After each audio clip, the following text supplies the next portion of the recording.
ಮತ್ತು ನಾವು ಅದೊಂದು ಥ್ಯಾಂಕ್ಸ್ ಹೇಳೋದು ಅಥವಾ ಅದೊಂದು ಮರ್ಯಾದೆ ಕೊಟ್ಬಿಟ್ರೆ, ಮತ್ತು ಇನ್ನೊಂದು ಮರ್ಯಾದೆ ಕೊಡೋದು ಸಾಧಾರಣ ಏನಾಗೋಗ್ಬಿಡುತ್ತೆ ಅಂದರೆ, ಮರ್ಯಾದೆ ಕೊಟ್ಬಿಟ್ರೆ ಅವ್ರ ಘನತೆ ಜಾಸ್ತಿ ಅಲ್ಲ, ಮರ್ಯಾದೆ ನಾವು ಕೊಟ್ಟಷ್ಟು ನಮ್ಮ ಘನತೆ ಹೆಚ್ಚಾಗ್ತಾ ಹೋಗುತ್ತೆ, ನಮ್ಮ ವ್ಯಕ್ತಿತ್ವ ವೃದ್ಧಿ ಆಗ್ತಾ ಹೋಗ್ತಾ ಇರುತ್ತೆ.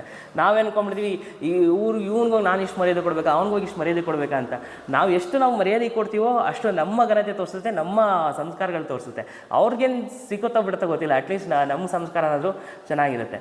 ಸೊ ಅದಕ್ಕೆ ಆದಷ್ಟು ಯಾರೇ ಆಗಲಿ, ದೊಡ್ಡವರಾಗಲಿ ಚಿಕ್ಕವರಾಗಲಿ, ಆ ಸಂಸ್ಕಾರವನ್ನು ತಿಳಿಸುವಂಥದ್ದು. ಮತ್ತಿನ್ನೂ ಇದೆಲ್ಲ ಚಿಕ್ಕ ವಯಸ್ಸಲ್ಲೇ ಶುರು ಮಾಡಬೇಕು. ಅದಕ್ಕೆ ಆಗಿನ ಕಾಲದಲ್ಲೆಲ್ಲ ನೋಡಿರ್ಬೋದು ನೀವು, ಒಂದು ಸ್ವಲ್ಪ ಏನಾದರೂ ಕಾಲಿಗೆ ಏನೋ ಬುಕ್ ತಾಗಿದ್ರೆ, ಮತ್ತೇನೋ ಒಂಚೂರು ಚಾಪೆ ತಾಗಿದ್ರೆ, ಒಂಚೂರು ಬರಲು ತಾಕಿದ್ರೆ ಎಲ್ಲರಿಗೂ ಸಹ ಕಣ್ಗೊತ್ಕೊ ಅಂತ ಹೇಳ್ತಾಯಿದ್ರು. ಅದೇಪ್ಪ ಅವಾಗಲೇ ಸಂಸ್ಕಾರ ಕಳಿಸೋದು. ಅದರ ಅದು ಸುಪೀರಿಯರು, ನಾವು ಇನ್ಫೀರಿಯರು ಹಂಗೆಲ್ಲ ಏನಿಲ್ಲ. ಬಟ್ ಅದು ಸಣ್ಣ ಪುಟ್ಟದಲ್ಲಿ ಬರೋ ಸೆನ್ಸಿಟಿವಿಟಿ ದೊಡ್ಡವರಾಗ್ತಾ ಅದೇ ಬೆಳ್ಕೊಳ್ತಾ ಹೋಗುತ್ತೆ.